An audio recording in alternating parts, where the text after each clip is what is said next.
Vamos começar a partir de agora mais um Business Cast. O Business Cast da semana vai tratar sobre um assunto que vai te interessar com certeza. Aqui do meu lado, nosso entrevistado, que dispensa a apresentação. Dr.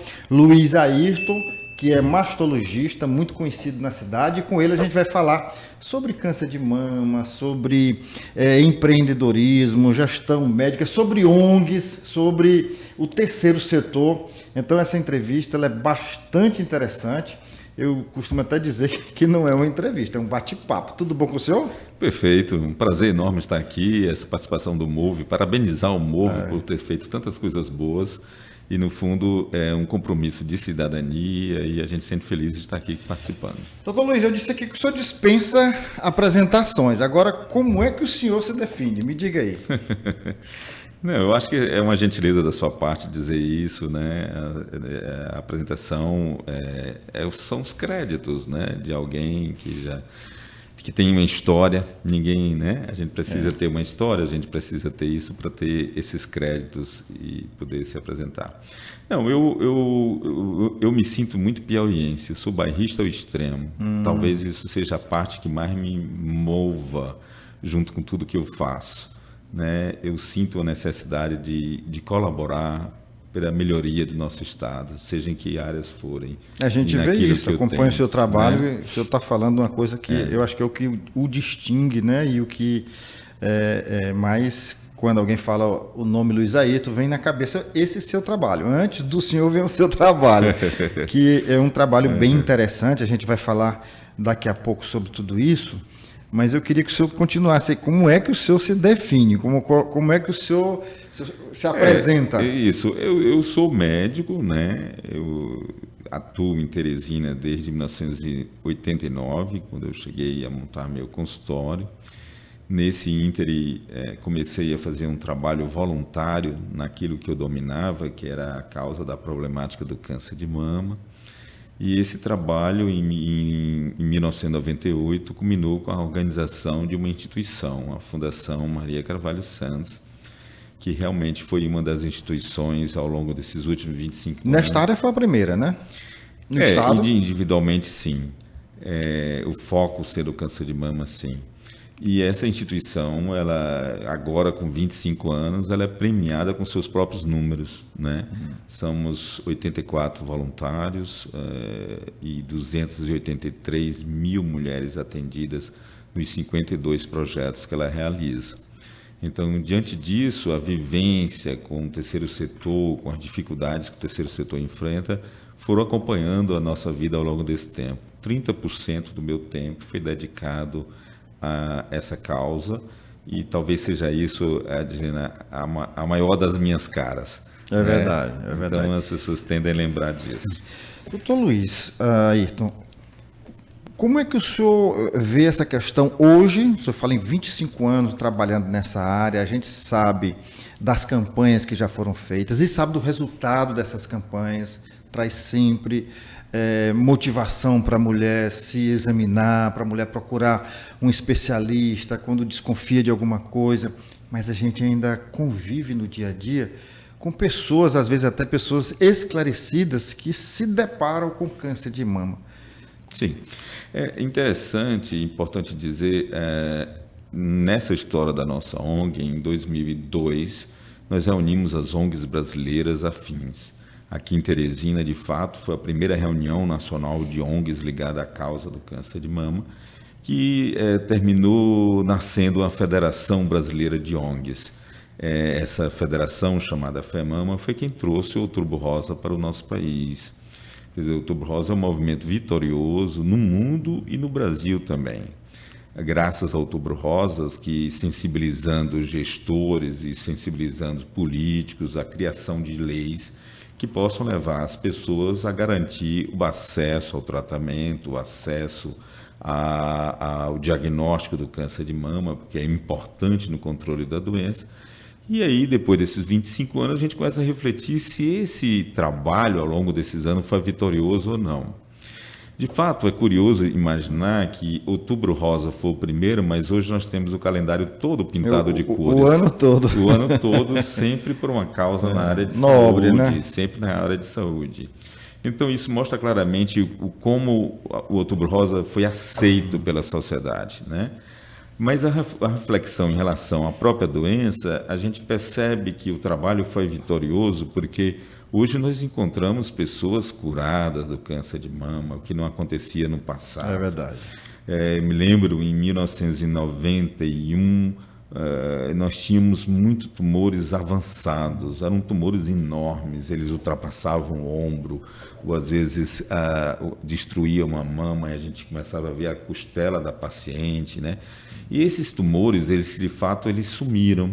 Raramente nós temos uma mulher numa condição como essa, e às vezes é muito mais inerente a uma falta de sensibilização dela, ou por medo ainda, ou por outros motivos pessoais, ela não procurou um serviço médico. Mas os tumores grandes, horrorosos, a gente não vê mais. Isso foi dissipado, não? Isso foi extinto, né? Quase, praticamente, né? Né? Praticamente houve uma melhora, a gente tem que dizer assim. Mas, de certo modo, aí o que está acontecendo com o Brasil, com o Piauí, com o mundo? Nós conseguimos curar as mulheres com câncer de mama hoje e elas ficam boas e daqui a pouco ela tem um outro tumor, tem um terceiro. Eu já tive paciente com 4 tumores chamados primários, porque eram tumores diferentes. Não é necessariamente uma recaída, né? Não, seriam tumores iniciais. Então, por que esse fenômeno acontece? Então, resumindo, em 2023 nós temos muito mais cânceres nas pessoas do que há 30 anos atrás. E hoje nós temos cânceres melhores de tratar, mas ao mesmo tempo tem uma quantidade enorme de cânceres. E esse indivíduo que já teve 4 cânceres, ele já está na sociedade. Então, a reflexão se dá num olhar sobre o meio ambiente.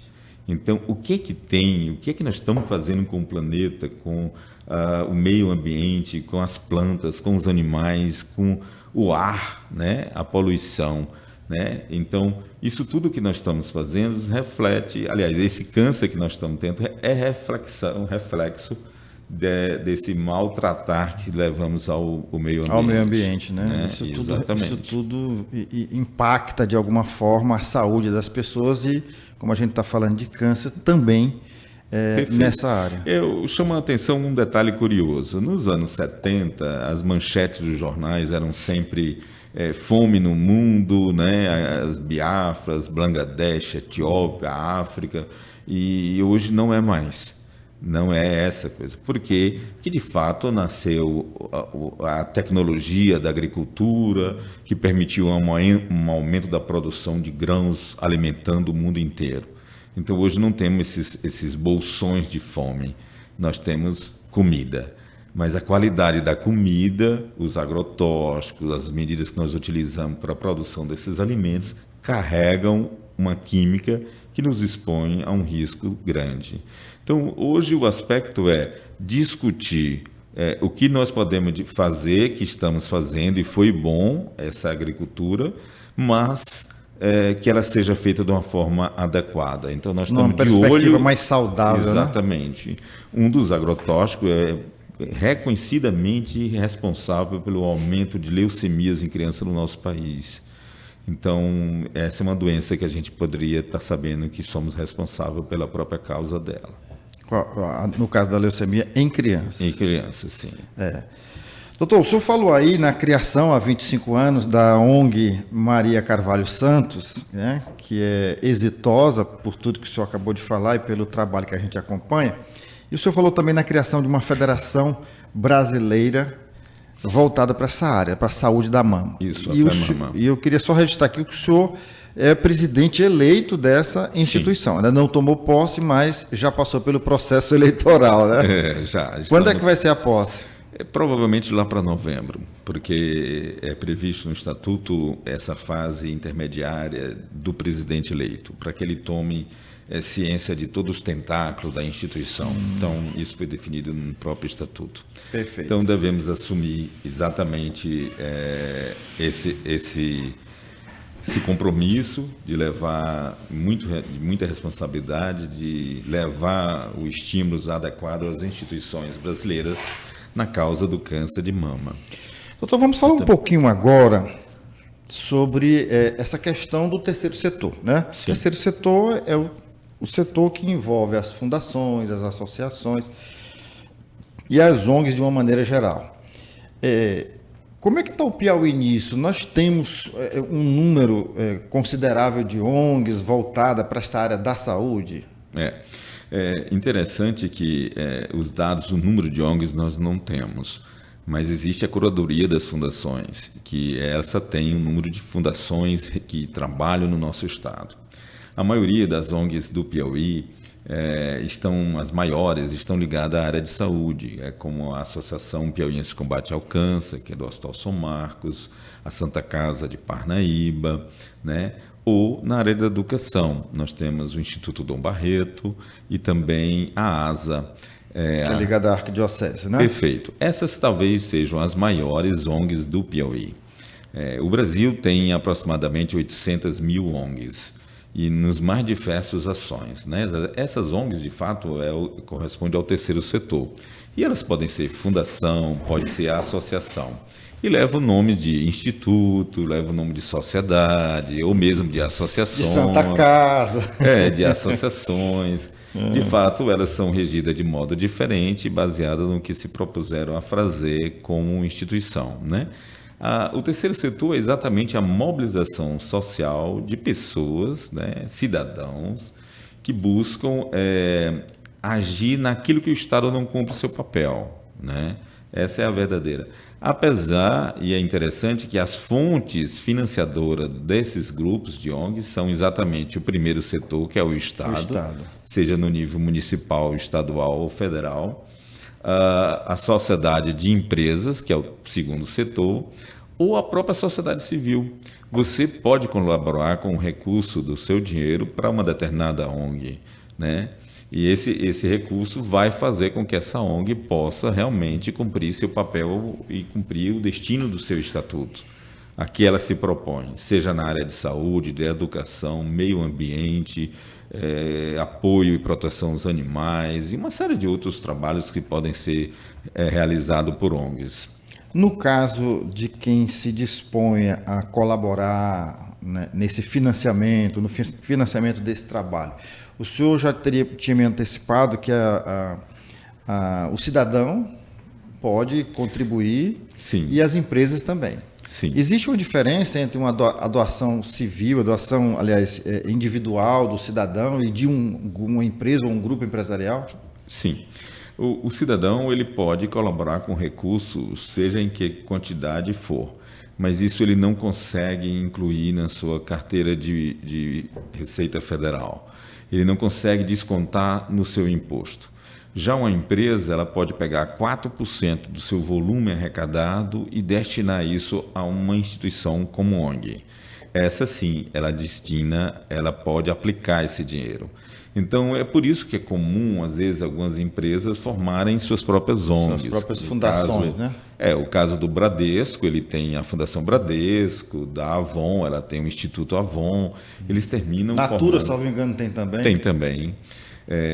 E essas empresas, elas podem, quando tem recurso, elas podem destinar 4% desse recurso a ONGs e esse dinheiro será descontado no imposto perfeitamente, diferente da pessoa física, certo? Mas no máximo 4%. Então, acho que o Estado brasileiro poderia discutir isso de uma forma mais interessante para que a gente possa aumentar esse tipo de doações, né? Quer dizer, o doador, pessoa física, ele tem condições de cobrar muito mais fácil o destino do seu dinheiro, porque ele é capaz de ir lá em loco na própria instituição e perceber para onde ele está sendo aplicado o dinheiro que ele doou. A propósito disso, dessa fiscalização, institucionalmente falando, quem é que fiscaliza as ONGs? Nós temos aí várias normatizações e formas de fiscalização, né? A própria fiscalização pessoal de cada indivíduo que colabora, né? Segundo, por exemplo, a curadoria das fundações, ela normatiza a ação das ONGs, acompanhando sua evolução ano a ano sobre a aplicação dos seus recursos e como está sendo realizado o seu trabalho, acompanhando as atividades que essa ONG faz. Os sindicatos ligados aos trabalhadores das ONGs também acompanham o trabalho trabalhista de como a ONG funciona. Porque as ONGs, elas têm o voluntariado, que são pessoas que se destinam a trabalhar o voluntariado, que também estão incluídos na lei do voluntariado, né? E existe os trabalhadores das próprias ONGs, que essas são vinculados a um sindicato próprio para isso, né? Na questão do voluntariado, é interessante imaginar, o nosso país tem aproximadamente 7 milhões de pessoas, né, número de 2019 do IBGE, que são voluntários, né, trabalham em ONGs nas mais diferentes formas no país inteiro. Mas somente 18% tiveram conhecimento da lei do voluntariado. Porque a lei, ela normatiza as suas ações, ela determina horários, ela determina compromisso, ela determina disciplina do próprio voluntariado. E isso também conta, porque o indivíduo que é voluntário, ele, em qualquer serviço onde ele vai ser avaliado, ali nós estamos diante de um indivíduo preocupado com as ações sociais, né? Ele está querendo melhorar o país como um todo, então traduz um perfil do indivíduo. Então isso conta para a sua própria característica, o seu currículo, né? Então, a lei do voluntariado, ela foi criada em 98, ainda no governo do Fernando Henrique Cardoso, e em 2022 ela foi reformulada já no governo do Bolsonaro, determinando alguns outros novos critérios da prestação de serviço. Então, essa lei, de certo modo, ela determina a ação do indivíduo como voluntário numa ONG. Então, 7 milhões de pessoas no voluntariado é um percentual significativo, né? 4,3% da população brasileira ela faz voluntariado. Eu conheço muita gente que já até externou para mim, já tenho vontade de trabalhar voluntariamente. Como é fácil? Como deve proceder alguém que está interessado em voluntariar? É interessante dizer que assim, o espírito do voluntariado ele está presente no próprio indivíduo. A gente não tem como dizer, você hoje vai ser voluntário e vai trabalhar assim, né? Não. Tem que nascer da pessoa. Tem que nascer da pessoa. Essa é a questão. Agora, você pode se qualificar. Nossa ONG, a Fundação Maria Carvalho Santos, todo ano fornece um curso que permite algumas informações mínimas do seu trabalho e do espírito de voluntariedade, né? Que é para a pessoa entender realmente como são esses trabalhos e como é que ela pode colaborar. E é claro que isso é determinado pela afinidade que o indivíduo tem, né? Por exemplo, alguém que gosta de bicho, acho que é a Pipa, né? A nossa querida ONG de trabalho. Eu não consigo imaginar uma pessoa que não gosta de animais trabalhando na Pipa, né? Então, assim, a primeiro momento a pessoa tem que procurar uma instituição que esteja de acordo com o sentimento dela, o tipo de serviço que ela pretende prestar, essa identificação, se é com animal, se é com paciente de câncer, né? Mas tem que haver essa interessante você imaginar que a caridade humana ela não é só definida pela sua capacidade de doar dinheiro. Você também pode doar serviço, você também pode doar conhecimento, né? Você tem várias formas daquilo que você tem, que você compartilha com o outro, isso já é caridade, né? Isso já é um espírito de voluntariado. Então, se você, por exemplo, diz, uma pessoa que não gosta de animal não vai nunca ter como ajudar numa ONG de animal, tem, porque ela pode ter uma formação, digamos assim, na parte burocrática de documentação. Então, ela vai ajudar nessa área, né? Ela vai levar o conhecimento que ela tem para colaborar com aquela instituição. Então, a gente tem várias formas de cumprir até esse papel cristão de caridade da mais diferente forma. Não é só o dinheiro que realmente caracteriza o voluntariado. Doutor, eu observo que o senhor tem um bom conhecimento também nessa área do terceiro setor. Como é que ela se divide? Como é essa questão de OCIP, de OS? O senhor podia esclarecer um pouco mais para a gente? Eu sempre ouço falar, até já tive digamos assim, um estudo um pouco sobre isso, mas muita gente não tem a menor ideia. De fato, as ONGs, quando você resolve criar uma ONG para fazer um determinado trabalho, alguma coisa, ela tem que passar por uma série de normatizações burocráticas no nosso país. Às vezes tornam-se tão burocráticas que dificultam a formação de uma própria ONG, porque ela tem que ter compromisso, ela tem que prestar conta, ela tem que ter imposto de renda realizado, então é extremamente trabalhoso. Lembro que eu tenho uma ONG que trabalha na questão da identidade no nosso estado e a gente resolveu não formalizar ela, tal qual a quantidade de coisas que são necessárias para formar uma instituição. A burocracia, né? Burocracia e manutenção, né? Que envolve prestação, envolve documentações. Então, se você falha numa coisa, seu nome está em jogo, né? Então, isso tudo tem custo. Mas quando você se dispõe, então você tem que galgar todos esses caminhos. O título de utilidade pública municipal, né? Porque você precisa ter esses títulos. Esse título é importante exatamente para quê? Para formalizar parcerias com instituições públicas, Perfeito, é por aí? Exatamente. A principal função dele é isso, é criar créditos que essa instituição é séria. Então, você tem um título de utilidade pública municipal, estadual e federal. O OCIP, que é a Organização da Sociedade Civil de Interesse Público, foi um termo usado para desburocratizar o título de utilidade pública federal. A nossa ONG também é uma das primeiras a ter OCIP no Piauí. Então, a OCIP é o título de utilidade pública federal. Quando uma ONG tem OCIP, ela já passou pelos critérios necessários de avaliação do Ministério da Justiça para saber que ela leva um trabalho sério, com objetividade, que é útil para a sociedade. O que determina créditos para angariar recursos públicos e aí prestar conta do recurso obtido. Doutor, a gente sempre vê aí na mídia nacional, nessas grandes redes de televisão, movimentos envolvendo empresários, envolvendo atores, artistas, cantores, se mobilizando para construir um hospital. A gente viu isso em Barretos, a gente viu isso no Goiás. Aqui não existe essa possibilidade de se movimentar a classe artística. Eu sei que a gente tem um número muito limitado ainda de artistas, quando eu falo limitado no sentido de verbas, é alguém que possa dispor de algum recurso, mas assim, é devagarzinho que a gente começa, né? Eu acho que o Brasil ele tem o hábito infeliz de se concentrar entre o Rio e São Paulo, né? O Sul Maravilha, as coisas parecem que são mais fáceis, né? Os artistas são conhecidos nacionalmente, né? Os empresários têm uma fonte mais fácil de trabalho. Então, acho que isso são as dificuldades dos estados periféricos, né? Mas isso é possível e isso tem acontecido, né? Por exemplo, a nossa instituição ela é muito grata à quantidade de artistas que colaboraram conosco ao longo desses anos, né? A própria imprensa colaborou demais. Sem a imprensa você não consegue dar visibilidade ao trabalho. Então, sempre fomos muito gratos à imprensa que nos ajudou muito nesse trabalho. E ela é mais sensível a essas causas. Agora, é necessário um debate sobre desburocratização. E eu acrescentaria também um debate também sobre a criação de instituições de apoio.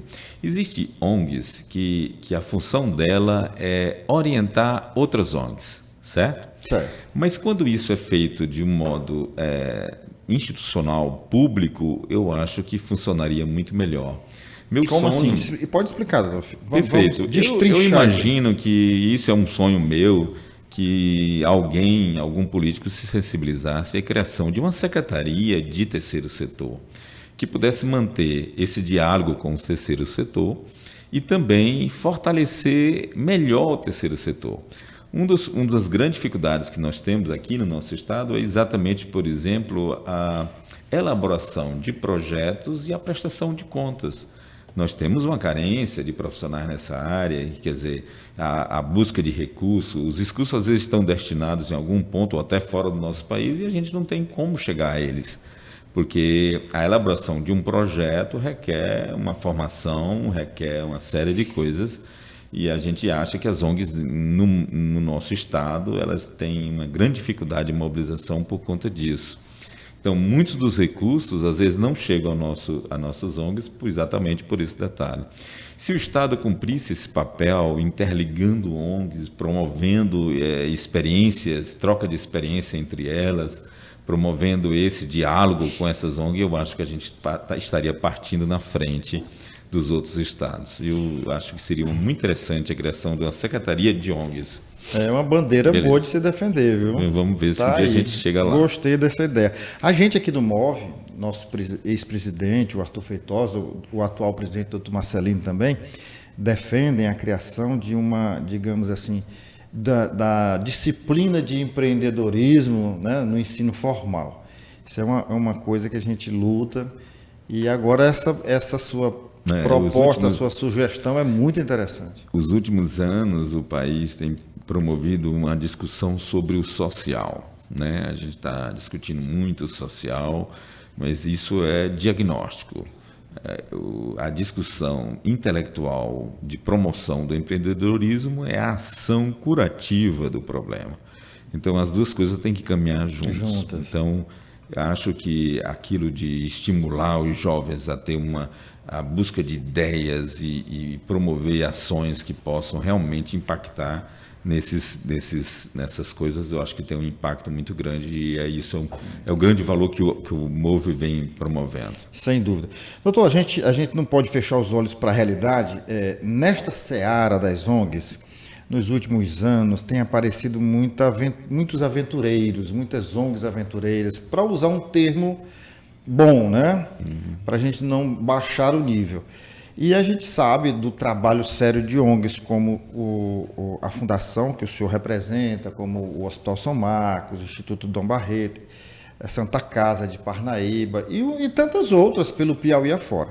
Mas, infelizmente, surgiram nos últimos tempos algumas ONGs assim digamos assim, de interesses duvidosos. Como separar o joio do trigo? Isso nos angustia bastante. Porque quando é identificada uma ONG que age dessa forma, a sua maldade respingará sobre todo mundo. Sem dúvida. Então, a gente não gostaria nunca que tivesse no grupo de ONGs alguma que esteja nessa situação. Mas isso é possível, principalmente nesse mundo novo das mídias sociais, onde dá abertura à voz a qualquer pessoa.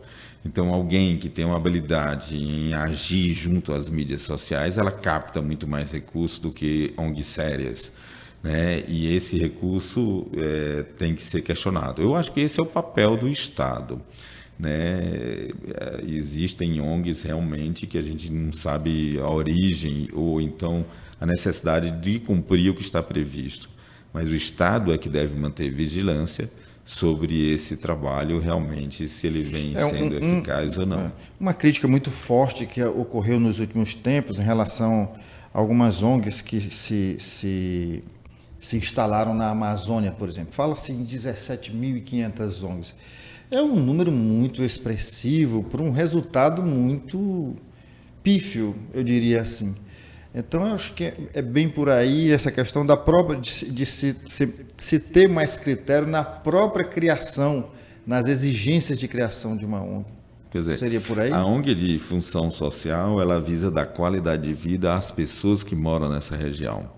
Então, eu penso que todas essas ONGs estariam envolvidas com a qualidade de vida dos indígenas ou do povo da Amazônia, né? Mas a gente sabe que muitas delas investigam outras coisas, porque nesse discurso de ajudar populações desse tipo, ela se aproxima de informações científicas, informações genéticas. Sim, nós temos histórias clássicas, por exemplo, da retirada de sangue do povo Yanomami, né? Os Estados Unidos ainda hoje deve ao nosso país uma declaração pública de perdão por ter levado esse sangue dos Yanomami para pesquisa lá fora, e eles foram inclusive comercializados.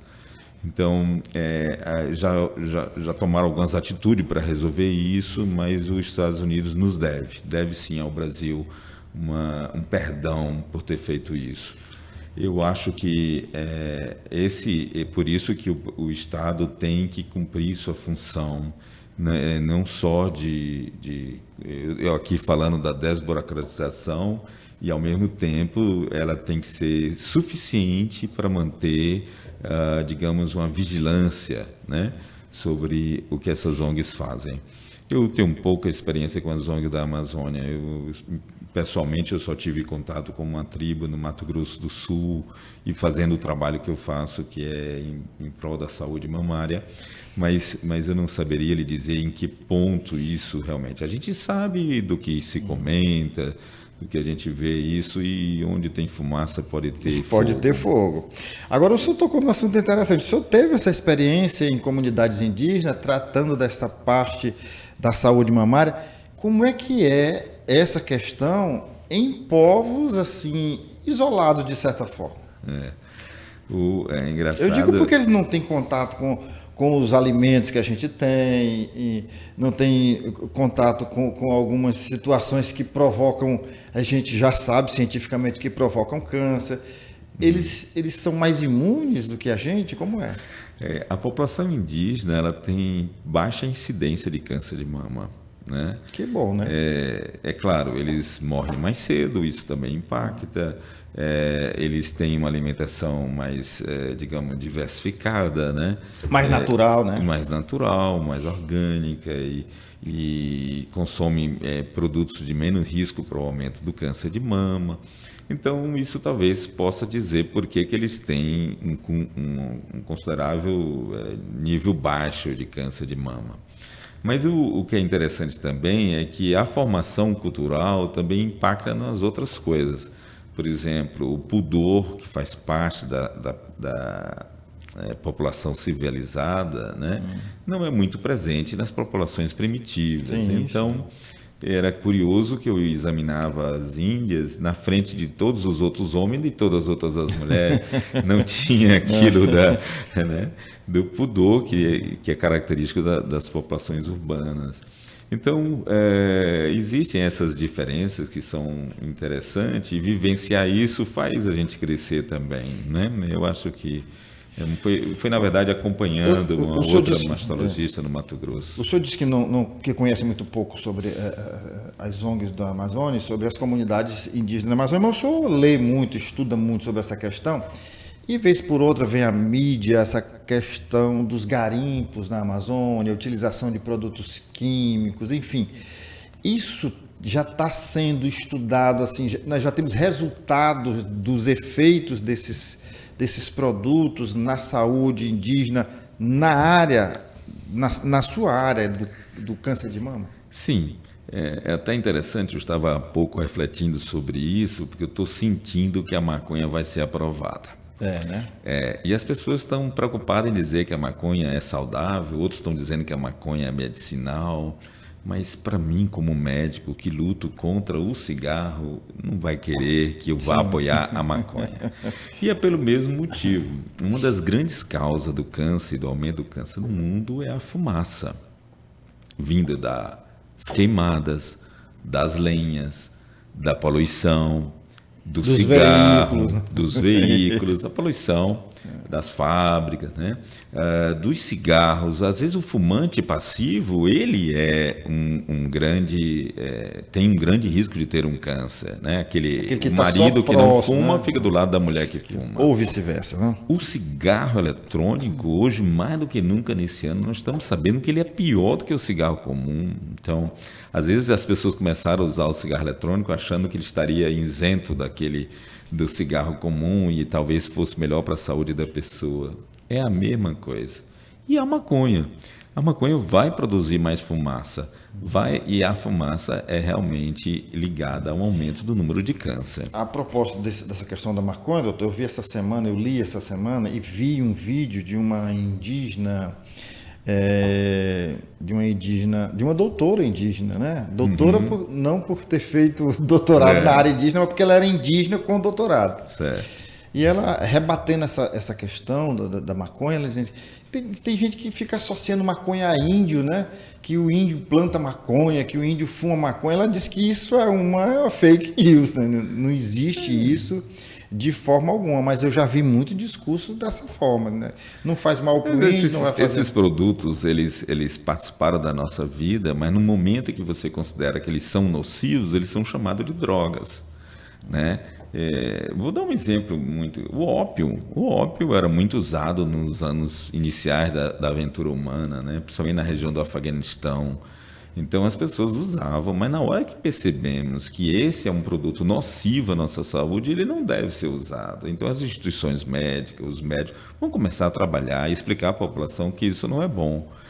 O cigarro, quer dizer, nos anos 20 e 30, a Hollywood ela explorava demais o cigarro. E vendia saúde associada ao cigarro, né? Charme, né? Uma série de muito coisas. atleta, né? Isso, mas na hora que percebeu-se que o cigarro realmente estaria causando câncer nas pessoas, a gente tem câncer causado só pelo cigarro. Então, era preciso levar um novo conhecimento da população, né?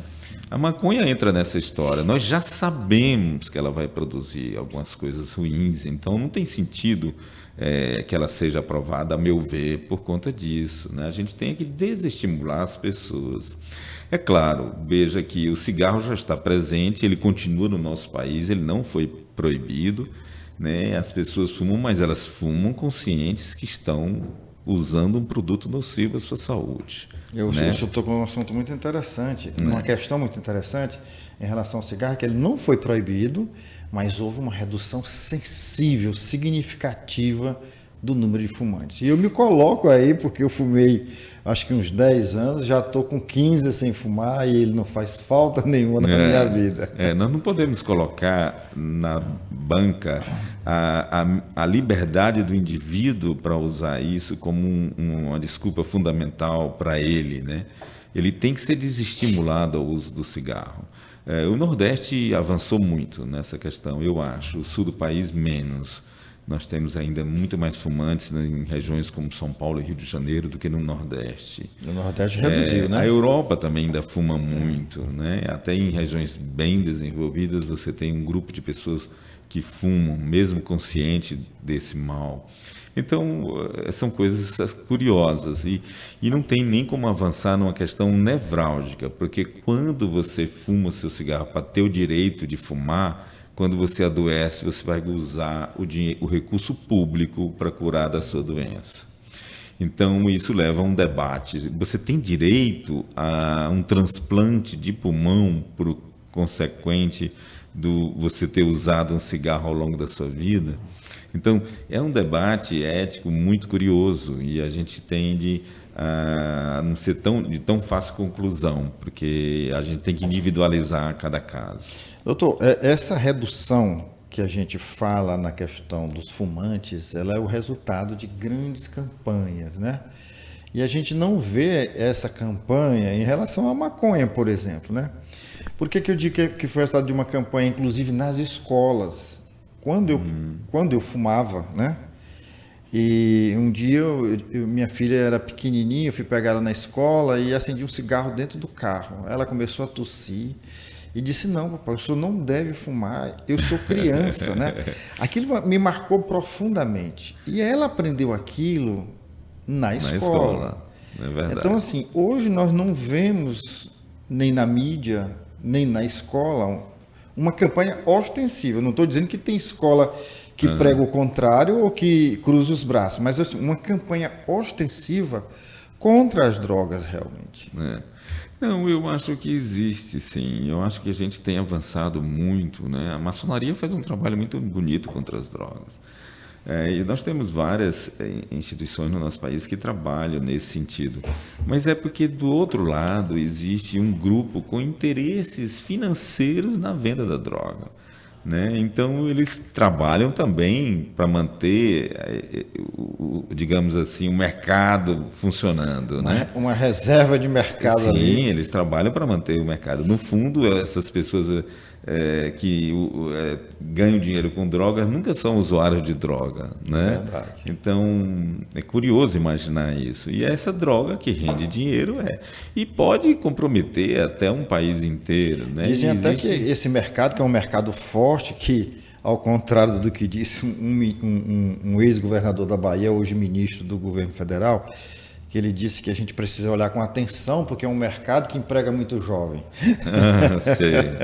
Não, então, você tem esse indivíduo que tem essa visão do lucro, né? Quer dizer, é um capitalista puro, um sujeito desse. Ele está acima do mal que ele está causando à sociedade, né? Uma esposa de socialista.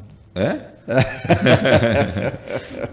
Posa de socialista. Mas o que eu estava querendo dizer é o seguinte, é que mesmo esse mercado da droga, nem empregar um drogado emprega. Na verdade, O dono da boca ou o que está por trás de tudo não é um usuário e nem quer empregar o usuário. Porque não é oficializado, né? Quer dizer, no momento que isso for oficializado, talvez esse mercado vai ser normatizado de uma forma ou de outra. Eu é que acho que não devemos perder tempo com isso, porque a gente vai normatizar e depois nós vamos pagar um custo elevado Muito pelo alto, uso disso. muito alto. Então, é preciso que a gente tenha uma visão de grandeza sobre o mundo que nós vivemos e para que a gente possa realmente escolher caminhos bons, porque a maldade existe, as coisas ruins existem, e a gente tem que ter esse olhar exatamente para não cair nessa. Então, eu acho, se eu pudesse opinar, eu não era a favor da aprovação de uma coisa como Nem essa. nós, nem nós. Doutor, agora sim, nós estamos quase chegando ao finalzinho, mas nossos internautas gostam muito de saber um pouco da vida pessoal dos nossos entrevistados. O senhor falou, eu perguntei quem era Luiz Ayrton, e o senhor me respondeu profissionalmente, quem é o Luiz Ayrton.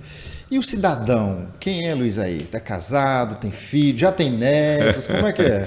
A barba branca implica que tem netos. Né? Não, eu sou um cidadão do mundo, eu sou solteiro, gosto de viajar, viajo também na literatura, né? Pertenço à Academia Piauiense de Letras, eu faço as viagens que me permitem. Né? E pronto. E essas viagens, o senhor já percorreu quanto eu tenho já andou por uma onde? lista grande. Nos 5 continentes? Eu não conheço a Oceania. Não, né? Mas eu tenho aí uma lista de 68 países, né? Alguns já bem visitados, né? Alguns Paris, eu já fui 25 vezes. Olha só, né? já é cidadão parisiense quase, né? Já merece o título. Lembro que com 19 anos eu fiz com mais 2 amigos uma viagem pela América Latina e nós fizemos todos os países da América Latina. Rapaz, era o meu sonho na época. Quando eu era mais jovem, era o meu sonho. Fazia assim, bem jovem mesmo. Eu era estudante ainda de medicina e a gente se prontificou, fomos para o interior de São Paulo, Bauru, pegar o trem da morte. Naquela época chamava o trem da morte porque ele trazia drogas juntos, né? Ele vai de Bauru até onde? Vai a Corumbá e depois ele entra na Bolívia e vai até Peru e Colômbia. É aquele que chama da morte pela droga, mas também porque sobe uma serra muito... Não. Ele chama, acho que pela droga. Pela droga mesmo, droga né? mesmo que vinha junto. E esse trem permitia você entrar na Bolívia e assim seguir conhecendo tudo. E eu fiz essa viagem. Machu Picchu, Caminhada Inca, tudo foi feito com 19 anos. Guayaquil, Equador, Colômbia, Medellín, Cali, depois a Bolívia, o deserto de Atacama, no Chile, depois a Argentina. E assim eu fiz a América Latina toda, com 19 anos eu já estava colecionando aí um bocado de coisa. E é tão interessante assim essa coisa que um dia desse estava lembrando, eu acho que influenciado pela Copa do Mundo de 1970, eu comecei a estudar o México. Eu sabia tudo do México. E um belo dia, meu pai chegou em casa dizendo que ia me dar um presente, que era uma viagem para o México. Eu sabia tudo. Eu andava com ele, ele ficava me apresentando e dizia, olha, ele sabe tudo do México, pode fazer uma pergunta. As pessoas me perguntavam sobre o México, eu sabia tudo, né? E com isso eu ganhei uma viagem para o México. Meu aniversário de 10 anos foi no México, sozinho, longe da família. Sozinho, doutor? Sozinho. Eu fui com um grupo... Né? Num grupo. Tinha uma freira que cuidava de mim. Tinha alguém responsável. Uma freira que estava ocupada o tempo todo. E assim eu fiz essa viagem. Meu aniversário foi realmente inesquecível. Meu aniversário de 10 anos foi realmente no México. Rapaz, e isso foi engraçado. Talvez despertou em mim um interesse por outros lugares. E a Europa? Na Europa como foi a descoberta da Europa? Eu já fiz várias viagens, né? Em Lisboa, acho que quase 30 vezes eu fui a Lisboa. Ninguém vai só a Lisboa. Mas eu tenho né? uma curiosidade. Por exemplo, em Berlim, eu estava exatamente na queda do muro de Berlim. Naquela noite eu só vi que o muro muro lá, caiu. só por onde ele passou. Eu estava lá. E aí trouxe até um chapéu. E alguns pedaços do muro que eles exibem e tem até vendem como souvenirs. Isso depois eles ficaram até criando esses pedaços, né? É verdade. Mas eu tenho um chapéu de um soldado que eu peguei na hora comigo, eu tenho até hoje em casa. Hoje eles vendem nas barraquinhas, o uniforme eles vendem. Não, o meu é dessa época. Original, né? O meu original, e que nasceu uma coleção de chapéus. Eu tenho uma coleção de chapéus do mundo todo, tenho vários chapéus. Tá aí, vale uma matéria qualquer dia desse, viu? Quero ir lá conhecer e documentar isso pra gente aqui. Será um prazer. Doutor, faltou dizer alguma coisa? Não, acho que a gente deve lembrar que esse tema é um tema que a gente deveria discutir mais. A questão do terceiro setor no Piauí, ele tem uma margem enorme de crescimento, seja na questão do meio ambiente, seja na questão da saúde, dos animais, seja na questão até pontuar os nossos biomas, né? Os parques nacionais, quantas pessoas poderiam estar ajudando nos parques nacionais, né? Nós, em um determinado momento, a gente criou a Associação dos Amigos do Parque da Serra da Capivara, a Amaro Parque, que visava angariar recursos para doar para a manutenção do parque.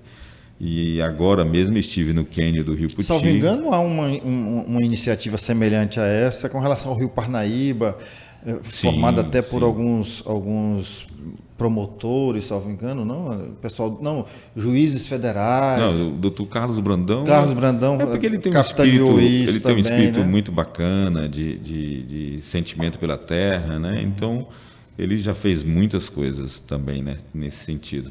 Então nós temos aí uma área enorme que a gente pode crescer no nosso estado, estimulando pessoas a se sentirem comprometidas e se sentirem úteis, porque isso gera um prazer pessoal muito grande para todos os que participam, né? O voluntariado tem isso.